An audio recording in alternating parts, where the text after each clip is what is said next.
Udayakrishna Reddy constable నుంచి IRS officer దాకా సాధించి రేపు 2వ తారీఖు రోజు పదవి బాధ్యతలు చేపట్టబోతున్న సందర్భంగా శుభాకాంక్షలు తెలియజేస్తున్నాను.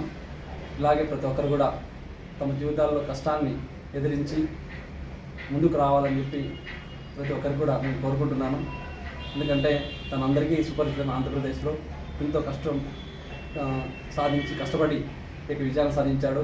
ఈ విజయాన్ని అనేక మంది విద్యార్థులు స్ఫూర్తిగా తీసుకొని సమాజంలో కష్టం అనేది ప్రతి ఒక్కరికి వస్తుంది. కష్టాన్ని ఎదిరించినప్పుడే మనం సాధించడానికి అవకాశం ఉంటుంది. కాబట్టి ప్రతి ఒక్కరు కూడా మన యొక్క ఉదయకృష్ణారెడ్డిని ఆదర్శంగా తీసుకొని ముందుకు రావాలని చెప్పి సందర్భంగా కోరుకుంటున్నాను.